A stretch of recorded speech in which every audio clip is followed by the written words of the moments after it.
popular show for many reasons. It has beautiful art direction, animation, an engaging story, and strong writing, but the most beloved part of Frieren seems to be its one big battle episode of this chunk of episodes, when Fern was fighting the demon guy, they were both equally emotionless. Even after the demon put a hole through her shoulder, she barely reacted. That's gotta be something there. A show so obsessed with feeling. What's up, everyone? I hope you're having a blessed day.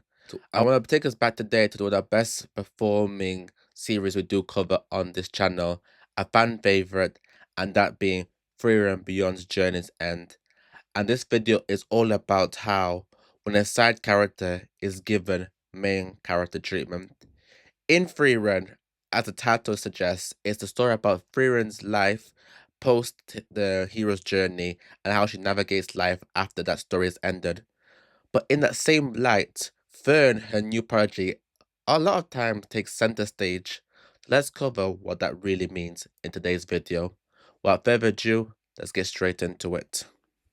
A popular show for many reasons. It has beautiful art direction, animation, an engaging story, and strong writing, but the most beloved part of Frieren seems to be its characters. Starting first with the namesake of the show and its protagonist, Frieren. In almost every other fantasy story, this archetype is often delegated to being a side character, but this is far from a normal story. Frieren is a show that fully takes advantage of classic fantasy storytelling structure, with the first episode beginning at the end, answering the question of what happens after the hero's journey. Now, as good as Frieren is as a character, strong protagonists are common in great media. But Frieren's cast is filled to the brim with compelling side characters and stories, sneaking in entire plot lines and character arcs that could stand alone on their own merit. Which leads to the premise of this video. What if we didn't look at this story through the lens of its main character? What if there was a different protagonist? Welcome to a running series called Exploring Frieren. My name is Pei, and today we're talking about when a series sneaks a hero's journey right beneath your nose.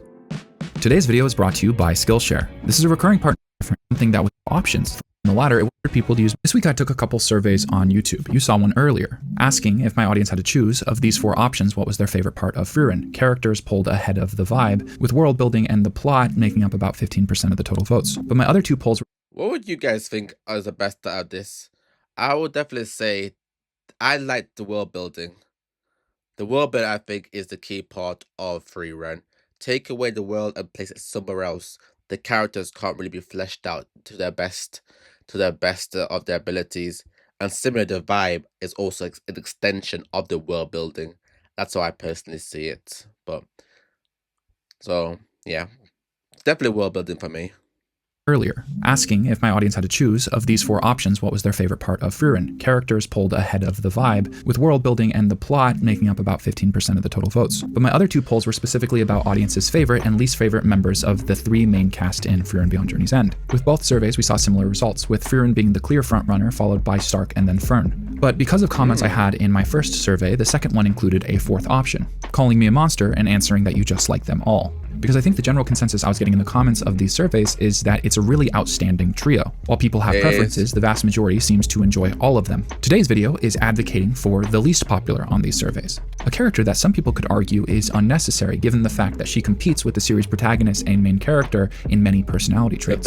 To fully understand why I think Fern is such a fascinating character, we should first understand that Frieren isn't a normal protagonist. I'd argue a majority of stories either accept the hero protagonist or subvert it by introducing an anti-hero or villain protagonist. But Frieren doesn't fit into any of those categories cleanly. There are many characters in the story that would more clearly fall into the category of hero, whether or not it's Himmel literally being described as Himmel the hero, or side characters like Heiter, Fern, or Stark, all of which embody what we classically associate with a hero archetype. Frieren's character, as this everlasting elf, is largely built around this foundation of apathy. Now, she's learned the value of heroic acts through repeated experiences and being surrounded by all these fantastic characters. The whole point of the story is to recontextualize her past journey with a new one.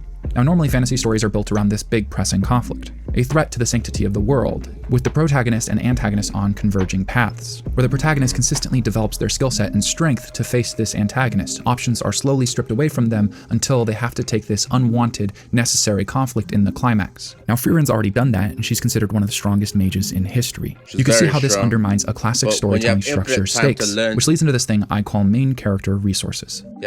These are pretty easy to recognize and all over the place. Main character resources put the protagonist in a position of influence in the story, because stories tend to be more engaging when the point of view protagonist's actions impact what's going on. Writers tend to want protagonists that are in the driver's seat, not passengers in the story, most aiming to have a story that happens because of the protagonist, not just to them. A lot of the most obvious main character resources are a common trope, like being the chosen one, with a prophecy that destines them to stop a great evil. Now, Frieren's really interesting because I think a lot of side characters are given main character resources. So many more than I've seen in other shows. Avatar: The Last Airbender is a good example of this. Aang is the Avatar. He is the main character, and in conjunction with the antagonist, has the most influence over the story. Whereas Sokka, a side character, predominantly falls into a supporting position. But there's a couple times where he's given main character resources, like those romantic subplots that pop up every once in a while. Or a more exaggerated example, when he has an entire episode dedicated to him learning swordsmanship. The fact that he's given a mentor and a pretty decent amount of time to explore that without it directly coming back to the protagonist or primary plotline breaks that side character mold. A good example contrasting this is when Katara and Sokka have an opportunity to track down their father. As this scene also ties in Aang, he wants to be excited for them, but instead is overwhelmed by his fear of abandonment. Zuko's another really good example of this, because while he does have an outstanding, incredibly fleshed out character arc on his own, his need to catch the Avatar and then eventual redemption arc in training him has Aang as the North Star that guides him in his own personal character arc. Protagonists often have a gravitational pull where so many different components of the story revolve around them because it makes for more compelling storytelling. You can break this mold in not having a main character like Game of Thrones or just finding a new way to do it like Frieren. The problem is maintaining pacing and audience engagement when you're dedicating so many resources to characters that aren't your protagonist. Essentially, the side arcs have to be worth it. It's very true. Very people hate like anthology series where we switch protagonists every couple episodes, and I don't like them that much either. But to be fair, if anyone's been watching To Be Hero X, I feel like they did a fantastic job in like showing different characters of their 2 to 3 or 4 even episode runs per character. But it is just one way to do it. But one consistent protagonist or one main person we're following, I think definitely is overall the best storytelling method. To this idea I've talked about previously in videos and I think about a lot, especially when it comes to world building, the concept of functional versus immersive setting. Sometimes worlds feel like they exist for the sake of the story, while at other times it feels like the story just takes place in this world that continues to exist off-frame. My favorite example of immersive settings are Ghibli films, whereas with functional settings I often point towards the original Star Wars trilogy. It's a space opera that wanted to simplify the incredibly complex setting that is an entire galaxy, avoiding the pitfall of being bogged down by over-exploring the world that's supposed to serve the story. One is not better than the other, and in actuality every good story has a mix of the two. I think you can take this exact same model of functional versus immersive and apply it to characters as well. And Frieren has a ton of immersive characters. To properly explore this next part, we gotta introduce some spoilers for season 1 of Frieren, so here's a warning. If the function of a secondary character is to support the main plotline and protagonist, you'd be sparing and giving them main character resources. Take Stark, for example. There's this interesting little scene in season 1 that I feel like is foreshadowing something much bigger down the road. I don't know if it pans out to be anything, but the fact that they've even given themselves this option is interesting.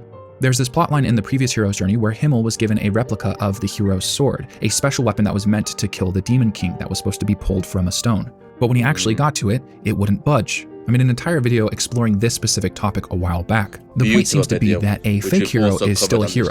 It doesn't matter if you pulled the sword from the stone if you beat the bad guy anyways. But there's a scene where Stark comes to this realization and he sits there considering it, and it feels like it's foreshadowing something much bigger. That's a main character resource. Let alone the fact that swords have significant symbolic meaning for Stark as a character. His character arc is built off of a backstory of feeling ashamed of his past, his failures as a swordsman. I'd say there's 3 major characters that he looks up to in this story: Aizen, his master, Himmel, the hero, and his older brother Stoltz. Mix in the fact that Stark represents both Aizen and Himmel in the modern party, and you get some really interesting implications and things to explore. There's this whole running bit where Frieren constantly compares Stark to Aizen before him. You know, the dwarf that could dive off of a cliff head first and be fine. When in reality, with the exception of Stark's fears, his personality much more closely resembles Himmel's. His anxiety throughout the story is constantly overridden by his moral code. No matter how afraid he was to face that dragon, he couldn't stand by and let the city be destroyed. Stark is a great example of an immersive character that's given main character resources. I think this same level of analysis could be applied to most side characters in the story, like Himmel, Heiter, and Zein. But my favorite example is Fern. I think a majority of Just before we touch on Fern, Stark as a character is incredible. I've done so many videos on my other channel called Blessed Visions. Check that out. All the different types of the idea of heroism and stories. And Stark, in terms of a hero, is truly phenomenal of what it really represents to be a hero. But we're talking about Fern today, so we'll just leave that for another day.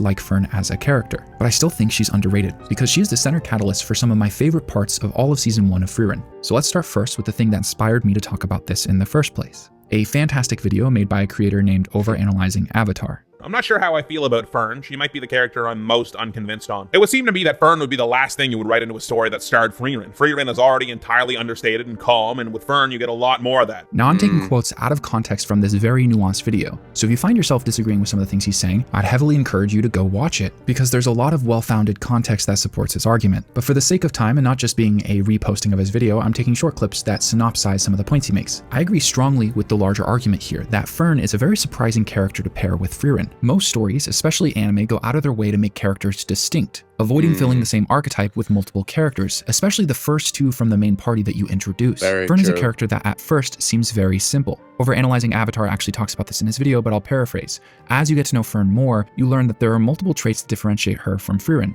like the fact that she's somehow the more mature one of the two, despite being significantly younger. But a major component as to why I love Fern, outside of just her writing, is how she functions as a hero's journey protagonist, and it sneaks up on you. If you look at her character, there's actually tons of tropes. She's a war orphan, losing her parents when she's young. She's then adopted as a ward by a hero who saved the world. From an early age, she's immersed in magic and strives to become better. Her story throughout season 1 largely emulates the hero's journey. We just don't spend much time focusing on it. But through two major scenes, we get incredibly satisfying rewards for that journey. The first comes back to overanalyzing Avatar's video. During the one big battle episode of this chunk of episodes, when Fern was fighting the demon guy, they were both equally emotionless. Even after the demon put a hole through her shoulder, she barely reacted. That's gotta be something there. A show so obsessed with feelings and expressing the feelings that are harder to express, reckoning with the harder thoughts you naturally come to as you get older, and the two most important characters being so stone-faced in the process of it all. There's gotta be some point to make there. Some point my brain just hasn't come up with yet.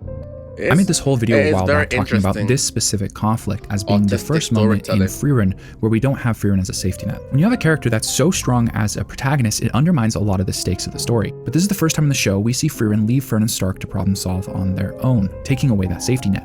A major part of what makes Fern such a fantastic character is the way she handles this specific conflict. I've done a lot of research about the psychology of handling high-stress situations, and I found that there are three major components that lead to high performers when it comes to these circumstances. The first is experience, the second is prepared reactions, and the third is positive feedback loops. Fern, in her adventures with Frieren, has been forced into the deep end, because for Fern's hero's journey, Frieren functions as the mentor, and something she does very well with both Fern and Stark is force them to push themselves. There's this great scene when Stark shares his fear of facing the dragon in episode 6, where Fern shares an experience where she had to face a monster that was terrifying. Frieren refused to intervene, forcing Fern to face the challenge head on. This story follows a long timeline and implies tons of progress that isn't necessarily shown, but the audience is consistently given bits and pieces, and given the fact that there's a general lack of stakes for a huge portion of the story, it feels pretty reasonable. I think Fern's stoic reaction to facing Lugner is actually expert writing. She, despite her young age, has faced death. She's experienced what it's like to have to take a leap of faith and put trust in all the training she's done. Because once you're in a high-stress situation and you're forced to problem solve the issue that's immediately in front of you, with proper training and preparation, there's actually very little stress and anxiety. It's almost like a self-fulfilling placebo effect. A lie you tell yourself until it becomes true, shifting that anxious energy to excitement. And the reason this scene and all the setup surrounding it is so important is because later in the story, in a group of highly skilled mages, Fern is the only person capable of killing Frieren.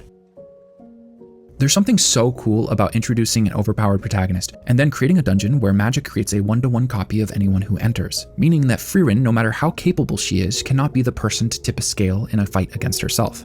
It's once again this demonstration of taking something that feels worn out or overused and finding a new way to make it interesting. And while this specific fight is outstanding, more important is the way it ties into the overarching themes. Remember how I was talking about how side characters from a functional standpoint tend to serve the plot and main character? Well, Frieren's arc ties into this entire dynamic too. The mage exam is being led by another elf counterpart, Zarya, the master of Frieren's Master Flamma. These two have never seen eye to eye and have stark differences in their opinions on magic. Zarya, unlike Frieren, is a mage that relishes in her power. But with humans' adoption of magic, slowly culture has developed. Magic was a thing of elves and demons, but there's a turning point on the horizon. The era of humans. And the harbinger of that change is this story's second protagonist. Fern, being the mage that's capable of tipping the scale in a fight between one of history's greatest mages and a copy of herself, is so cool. And all of the setups there. A hero's journey that sneaks up on you, but becomes so apparent by the end of season 1. Because if Frieren wasn't the protagonist, almost any one of these side characters' storylines could take its place. But instead, we get them all, somehow fit nicely in this beautiful story. I love Fern's arc. I love the fact that Zarya can't help but pass her because of her capability. And when given the choice of any spell that she could imagine, she chooses one that demonstrates just how much she's learned from Frieren as a master. A spell that cleans her clothes down to the stitch. And the final little fun fact that I think is really cool is how that choice ties directly back into that fight with Lugner, where she was tracked and ambushed based off of blood that he snuck onto her clothes. It's just so good. Thank you for watching. Didn't See even you think next week. about that. But yeah, I love these videos, and purely because there's so much I learn from these kind of deep character analysis videos. With Frieren, there's such a rich story.